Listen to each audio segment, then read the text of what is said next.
Studio Coop, a content marketing agency curating over 2 billion plus views and 5 million plus followers. உங்களோட எக்ஸ்பர்டைஸை social media செட்டா மாத்தணுமா? இப்பவே டிஸ்கிரிப்ஷன்ல இருக்க ஃபார்மை ஃபில் பண்ணுங்க. கான்ஸ்டிபேஷன் நோய் அல்ல என்ன பொறுத்தளவுல. நாங்க டிஃபன் தானே சாப்பிட்றோம் அப்படின்றாங்க. குண்டாக கூடாதுன்னு நினைக்கிறவங்களும் நினைக்கிறாங்க இட்லி தோசை தான் குண்டாக்காது. காலையில மதியம் நைட்டு சாப்பிடணும்னு அம்மாக்களே எழுப்புவாங்க. அதெல்லாம் தவறான விஷயம். விஷம்னு தெரிஞ்சது கூட நம்ம சாப்பிட்டா கூட நம்மளை ஒன்றும் செய்யாது. ஆனால் தினம் சாப்பிட்றான் ஒல்லியாக இருக்கிறவங்களை பற்றி ஒன்றுமே இல்லை. ஆனால் ஒல்லியாக இருந்தும் ஃபேட்டி லிவர்னு சொன்னால் அவங்க உணவில் என்ன பண்ணலான்னு பார்த்துக்கோ. அல்லது மேகி இந்த மாதிரி ஐட்டங்கள்லாம் வந்து அது மாதிரி ஒல்லியாக இருக்கிறவங்க குண்டாகன்னு நினைக்கிறவங்க. வணக்கம் டாக்டர். வணக்கம்.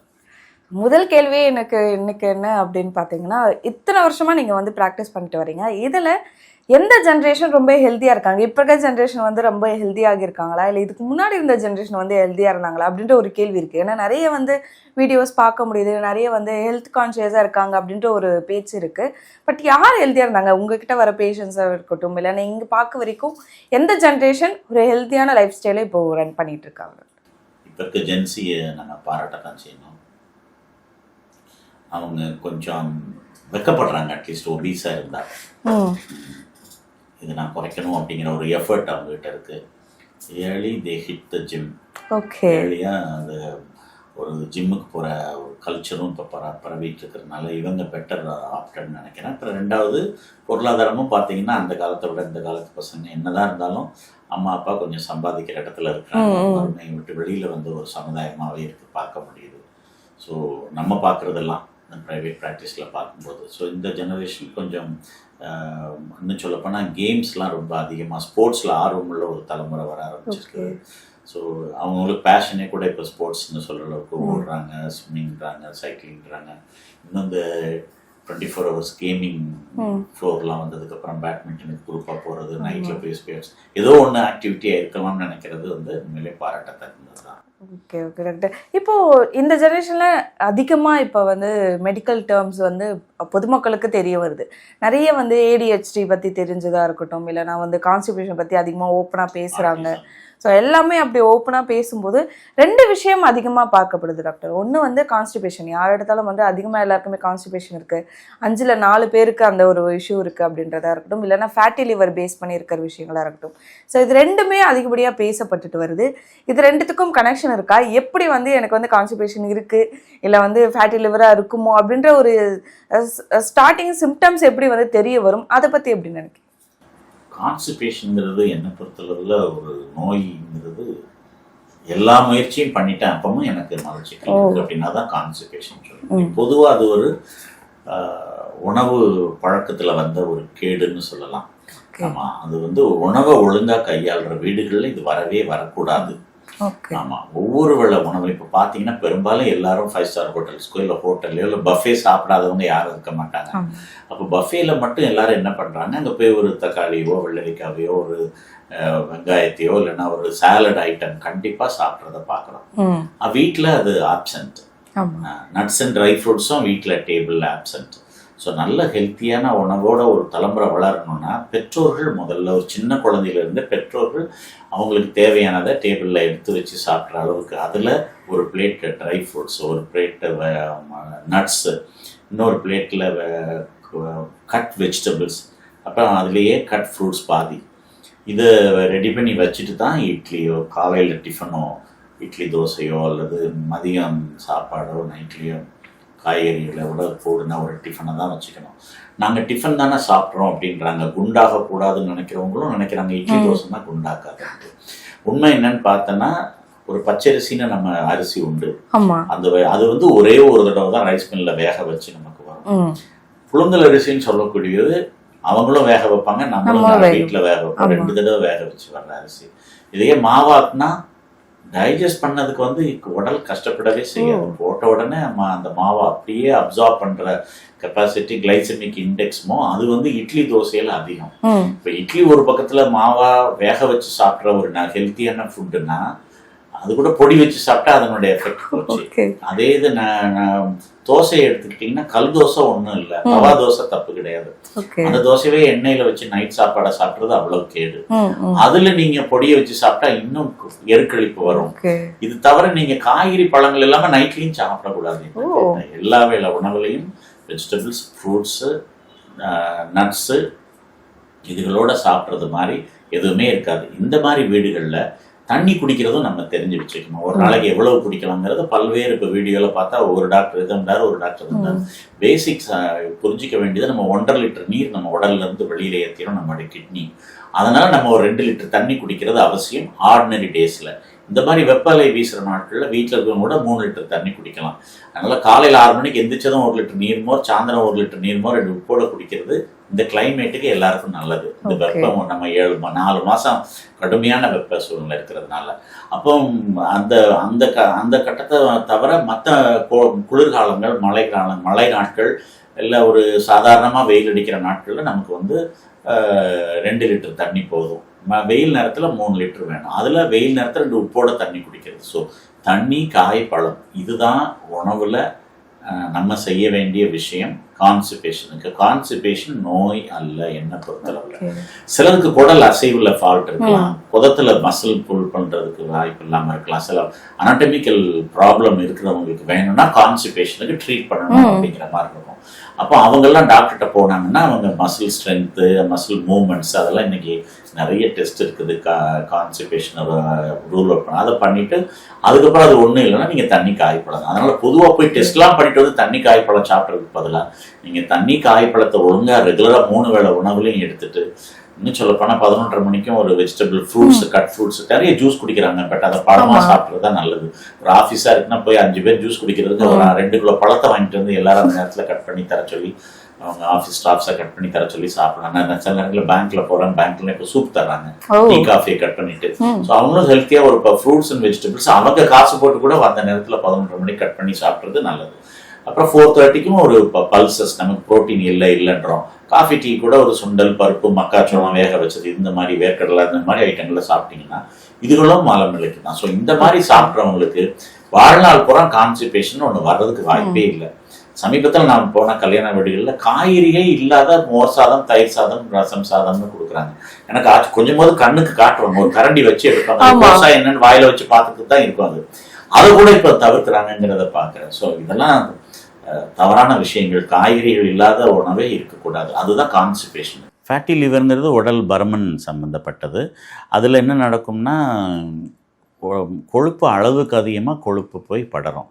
அது உண்மையிலே ஃபேட்டி லிவருங்கிறது ஒரு சோனாலஜி ரிப்போர்ட். அந்த நோயை கண்டுபிடிக்கிறதுக்கு ஒன்லி அல்ட்ராசவுண்ட் மூலமாக தான் கண்டுபிடிக்க முடியும். அல்ட்ராசவுண்டில் கொழுப்பு அதிகமாக படைஞ்சிருக்கிறத கிரேட் வைஸ் பண்ணுவாங்க. கிரேட் 1, கிரேட் 2, கிரேட் 3ன்னு போடுவாங்க. கிரேட் 1 எனக்கு தெரிஞ்சு இப்போ 30 வயசில் இருக்கிற, 20 வயசுக்கு மேலே 30 வயசில் இருக்க எல்லாருக்குமே இருக்கிறத பார்க்குறேன். சோறு மட்டும் சாப்பிட்றவங்களுக்கு இது ரொம்ப அதிகம். அது கூட விட்டமின் B12 டெஃபிஷியன்சி. நான் ஆல்கஹாலிக்கும் நிறைய வறுத்தது, பொரிச்சது இந்த மாதிரி இப்போ நம்ம பார்த்திங்கன்னா வடபச்சி போண்டா இல்லாத ஹோட்டலோ கடையோ கிடையவே கிடையாது. அதெல்லாம் தப்புன்னு சொல்ல மாட்டாங்க. என்னைக்காவது ஆசைக்கு சாப்பிட்றவங்க எதுவுமே தப்பு கிடையாது. விஷத்தை கூட என்னைக்காவது ஒரு நாள் ஒரு ஆசைக்கு நம்ம விஷம்னு தெரிஞ்சதை கூட நம்ம சாப்பிட்டா கூட நம்மளை ஒன்றும் செய்யாது. ஆனால் தினம் சாப்பிட்ற அமிர்தம் நமக்கு, அளவுக்கு அதிகமான அமிர்தம் நமக்கு விஷத்தை விட கேடு பண்ணுங்கிறது தான் உணவை பொறுத்தவரை புரிஞ்சிக்க வேண்டிய விஷயம். புரியுது உங்களுக்கு? அதனால் அதை சொல்கிறது எப்படி சொல்ல வேண்டி இருக்குது அப்படின்னு சொன்னால், நம்ம சாப்பிட்ற உணவோட அளவு நமக்கு தேவையான அளவுக்கு இருக்குதா இல்லையாங்கிறத உடல் பருமன் தான் நமக்கு சொல்லும். ஒருத்தங்கிற ஒரு அளவுக்கு மேலே குண்டாகிட்டே வர்றாங்க, தொப்பை பெருசாகுது அப்படின்னாலே அவங்களுடைய உணவை கையால் கற்றுக்கணும். அதுக்கப்புறம் முதல்ல உணவு தான். உடல் பருமன் வர்றப்ப எல்லாரும் என்ன சொல்ல வருவாங்கன்னா, அவன் ஆக்டிவிட்டி மட்டும் இல்லாமல் இருக்குது, அவன் டிவியே பார்த்துட்ருக்கான். குழந்தைங்களை பற்றி சொல்லும்போது அப்படி தான் சொல்கிறாங்க. ஆனால் அவங்க யோசிக்க வேண்டிய முதல் விஷயம் உணவு தான் உடல் பருமனுக்கான முக்கியமான காரணம். உடல் பயிற்சினால் மட்டும் உடல் பருமனை குறைக்க முடியாது. ஆனால் உணவை கையாண்டுக்கிட்டே உடல் பயிற்சிக்கு போகிறவங்க ஜெயிக்க முடியும். அதனால் உணவு தான் முக்கியமானது. உணவில் நம்ம கார்போஹைட்ரேட் அதிகமாக ரிச் ஃபுட்டு தான் நம்ம எடுக்கிறோம். சோறு, இட்லி, தோசை இதெல்லாம் கேடு கிடையாது. புரியுது உங்களுக்கு? இதெல்லாம் நல்ல விஷயங்கள். ஆனால் அளவை தாண்டுறோம். ஆமாம், இட்லியில் யாராக இருந்தாலும் என்ன கேட்டால் 2 அல்லது 3, 4க்கு மேலே போகவே கூடாது. 5-6 இட்லி சாப்பிட்றதெல்லாம் உடலுக்கு கேடு. அதாவது அந்த காலத்து உணவு எப்படி இருந்தது, நமக்கு எங்கள் தலைமுறை வளரும் போதெல்லாம் இப்போ தோட்டத்தில் கத்திரிக்காய் வைக்கிது, இல்லை வியாபாரம் அப்போ கத்திரிக்காய் போட்டே சாம்பாராக வச்சுருப்பாங்க. பாதி இட்லி இருந்தால் பாதி கத்திரிக்காய் இருக்கும், அதில் பருப்பு இருக்கும், எல்லாமே இருக்கும். இப்போ மாதிரி வெறும் சாம்பார்னு ஒரு சாம்பாரை ஹோட்டல்லையும் வீட்லேயும் பார்க்குறோம். காயே இல்லாத சாம்பார், பேருக்கு 2 முருங்கைக்காயை சின்ன சின்னதாக நறுக்கி போட்டு இலை மாதிரி தக்காளி தெரியும், தக்காளி கட்டியாக எங்கே போச்சுன்னு தெரியாது, தக்காளி இலை அதில் இருக்கு. அதுதான் இப்போ பார்க்குற சாம்பார். நான் பெரும்பாலும் ஒரு காய் கூட நான் பார்த்தது கிடையாது சமீபத்தில். எந்த ஹோட்டலில் வாங்கினாலும் சரி, எங்கே போய் 5 ஸ்டார் ஹோட்டலில் போய் சாப்பிட்டாலும் கூட இந்த 2 தான் இருக்கும், அதுவும் காயாக இருக்காது. முந்தியெல்லாம் கத்திரிக்காய், வெண்டைக்காய், ஏதாவது ஒரு காய் போட்டு அந்த அவரைக்காய், கோவக்காய் போட்ட சாம்பார் தான் தட்டில் பாதி மேலே பூரா காயாக இருக்கும், இட்லி இருக்கும், கீழே சாம்பார் போயிருக்கும். அந்த மாதிரி சாப்பிட்ட காலங்கள் தான் ஹெல்த்தியான டயட்டு, பிரேக்ஃபாஸ்ட்லாம் அந்த காலத்தில் சொல்லிட்டு இருந்தோம். இப்போ இந்த மாதிரி நம்ம அதுக்கு அதாவது காய்கறிகளை நம்ம தவிர்க்கும்போது நம்மளை அறியாமல் கார்போஹைட்ரேட் அதிகமாக போயிடும். அவைகள் போய் அங்கே போய் படிகிறதோட விளைவு தான் நம்ம பார்க்குற ஃபேட்டி லிவர். இது தவிர நம்ம நான்வெஜ்ஜும் இப்போ ரொம்ப அதிகமாக தான் எடுத்துக்கிட்டு இருக்கிறோம். ஆமாம், அதுவும் ஒல்லியாக இருக்கிறவங்கள பற்றி ஒன்றுமே இல்லை. ஆனால் ஒல்லியாக இருந்தும் ஃபேட்டி லிவர்னு சொன்னால் அவங்க உணவில் என்ன பண்ணலான்னு பார்த்துக்கணும். அவங்களும் ஃபேட்டி லிவர் வரலாம். லேடிஸ்க்கு நான் ஆல்கஹாலிக்கும் ஃபேட்டி லிவர் வர்றதுக்கு வாய்ப்பு இருக்குது. அந்த மாதிரி தான். அதனால் இது வந்து நம்ம ஒரு 30 வயசுக்கு, நம்ம இப்போ ஒரு 25 வயசுக்கு மேலே நம்ம ஒரு ஸ்கேன் பண்ணி பார்க்குறோம், இது இருக்குது ஃபஸ்ட் டிகிரி ஸ்டேட்னா ஒன்றும் இதுக்கு பெரிய மருந்தெல்லாம் எதுவுமே கிடையாது. லைஃப் ஸ்டைல் மாடிஃபிகேஷன் தான் மருந்து. நிறைய ட்ரீட் பண்ணுறாங்க, நிறைய இப்போ மருந்துன்னு சொல்லி சப்ளிமெண்டேஷன் நிறைய வருது. விட்டமின் இ அது கூட சேர்ந்த டோகோஃபரால் அந்த மாதிரி மருந்துகள்லாம் நிறைய இருக்குது. லிவருக்கு ப்ரொடெக்டிவ் மெடிசின்ஸ் இருக்குது, அதெல்லாம் கூட கொடுக்குறத பார்க்குறேன் கன்சல்டன்ட் லெவலில். பட் ட்ரீட்மெண்ட் அதில் கிடைக்காது. ட்ரீட்மெண்ட் லைஃப் ஸ்டைல் மாடிஃபிகேஷன் 3 தான். தூக்கத்தை சரி பண்ணு, உணவை சரியான கையாள், எவ்வளோ முடியுமோ கார்போஹைட்ரேட்டை குறைங்க, ஃபேட் எவ்வளோ முடியுமோ குறைச்சிக்கங்க. நீங்கள் ஆயில் ஃபுட்டு தான் சாப்பிட்டுட்ருக்கீங்கன்னு சொன்னால், எப்போ போனாலும் வெளியில் பிரியாணி தான் சாப்பிட்றேன்னா you have to give up. அந்த மாதிரியான விஷயங்களை மாற்றினா தான் உணவை பொறுத்தளவில். அப்புறம் உடற்பயிற்சி கண்டிப்பாக வேணும். இந்த 3ஐயும் சேர்த்து செய்யும்போது தான் நீங்கள் ஃபேட்டி லிவரை விட்டு வெளியில் வர முடியும். ஃபேட்டி லிவர் கண்டிப்பாக களைப்பு, வயிறு உப்பிசம், பசி இல்லாத தன்மை, அல்லது சாப்பிட்றப்ப அதிகமாக பசியை தூண்டுற அளவுக்கு ஒரு பசி, இந்த மாதிரி வயிறு பருமன், உடல் அடிவயிறு கொழுப்பு சேர்கிற அளவுக்கு பருமன் ஆகிறது, இதெல்லாம் வந்து ஃபேட்டி லிவரோட சிம்டம்ஸ். இன்னும் காரணமே இல்லாத களைப்பு கூட ஃபேட்டி லிவரோட சிம்டமாக இருக்கலாம். பட் உணவை கையாளுங்க, தூக்கத்தை கரெக்டாக வச்சுக்கோங்க. நிறைய இப்போ பார்க்குறேன் வீடியோஸ்லலாம் உடற்பயிற்சியின் மூலமாக நீங்கள் நடந்திருந்தீங்கன்னா ஹார்ட் அட்டாக் வந்திருக்காது அப்படின்னு சொல்கிறாங்க. என்ன கேட்டால் தூக்கம் இல்லைன்னா ஹார்ட் அட்டாக் எப்போமோ வரலாம், நீங்கள் எல்லாம் பண்ணிகிட்டு இருந்தாலும். அதனால தான் ஜிம்மில் மாஸ்டர் இறந்து போகிறாரு. ஆமாம், எனக்கு தெரிஞ்சு ஓடுறவங்க எவ்வளோ விழுந்து இறந்து போகிறது வைக்கிறதெல்லாம் physically you are active, that does not mean உனக்கு இருதயம் பாதிக்காதுன்னு. இருதயம் பாதிக்கிறது முக்கால்வாசி ஸ்ட்ரெஸ்ஸு தான்.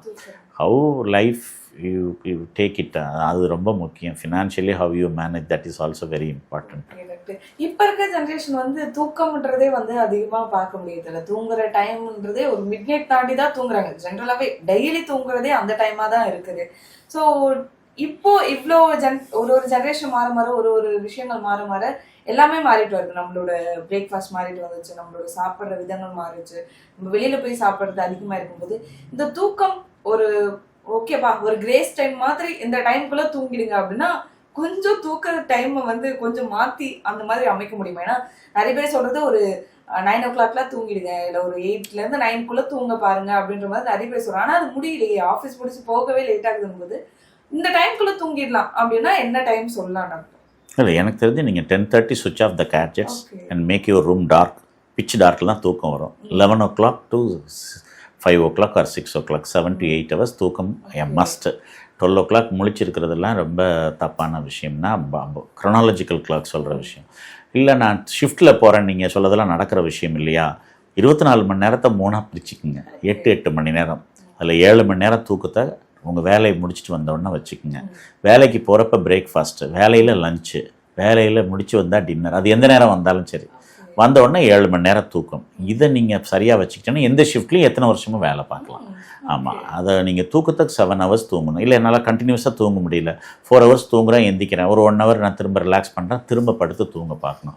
ஸோ நைட் டியூட்டி பார்க்குறவங்க, வேறு ஷிஃப்ட்டு பார்க்குறவங்கள அவங்க சாப்பாடு காலையில் மதியம் நைட்டு சாப்பிடணும்னு அம்மாக்களே எழுப்புவாங்க. அதெல்லாம் தவறான விஷயம். 7 மணி நேரம் என் பிள்ளை தூங்கணும், 7 மணி நேரம் வேலை பார்த்துட்டு வந்திருக்கு, அந்த சாப்பாடு வந்து நைட்டில் தான் அவங்க சாப்பிட்டுக்கணும். இப்போ நைட் டியூட்டி போகிறாங்கன்னா 5 மணிக்கு கிளம்புறாருன்னா 5 மணிக்கு பிரேக்ஃபாஸ்ட்டு, 12 o'clock மிட் நைட் அங்கே வச்சு லஞ்சு. வர்றீங்களா, வரும்போது அது என்ன சொல்கிறது, டின்னர் வந்த உடனே டின்னர் சாப்பிட்டு படுக்கிறீங்களா.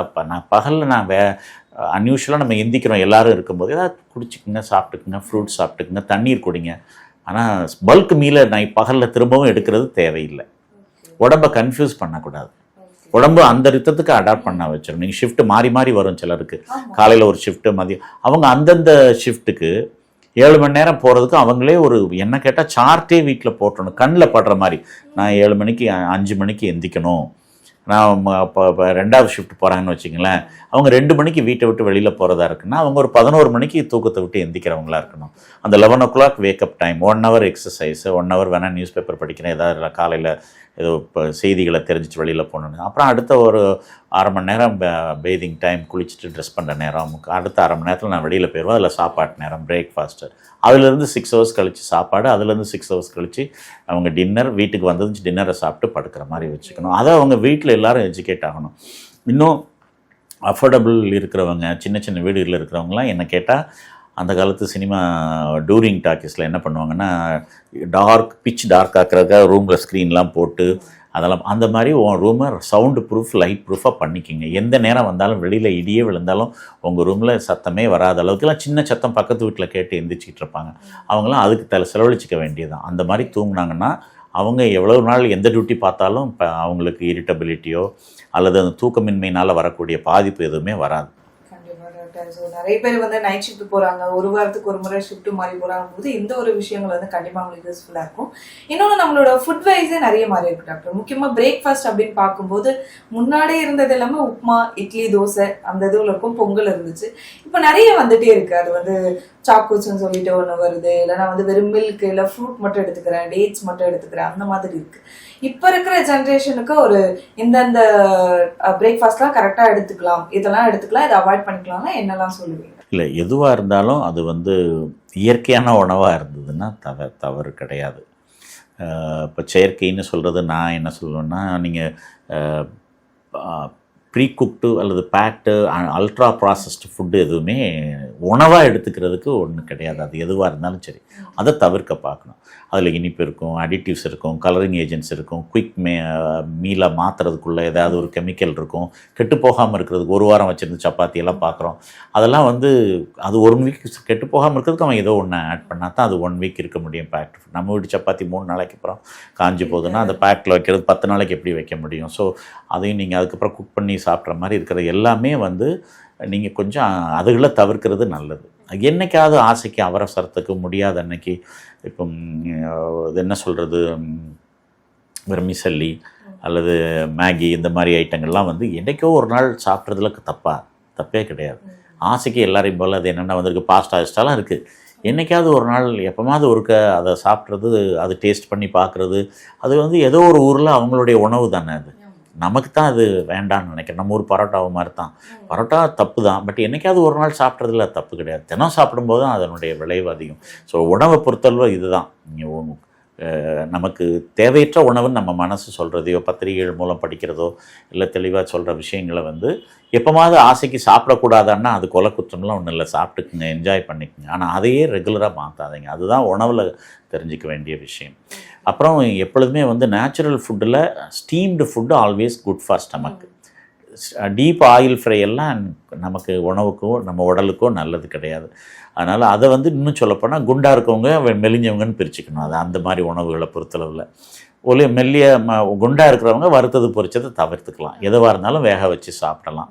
அது மாதிரி ஒல்லியாக இருக்கிறவங்க, குண்டாகன்னு நினைக்கிறவங்க டீப் ஆயில் ஃப்ரையால் கூட எடுத்துக்கலாம், அவங்க குண்டாகிற வரைக்கும். தெரிஞ்சிக்க வேண்டியது ஒரு 8 மாதம் வரைக்கும் வேணால் ரிலாக்ஸ்டாக இருந்துக்கலாம். கல்யாணம் ஆகி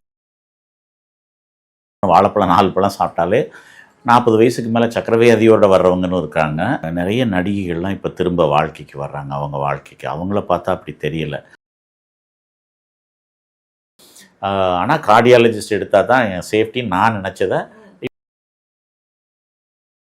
மருத்துவம் மட்டும் சீப்பாக அமைச்சிக்கணும் அப்படின்னு நினைக்கிற கான்செப்டே தப்பு.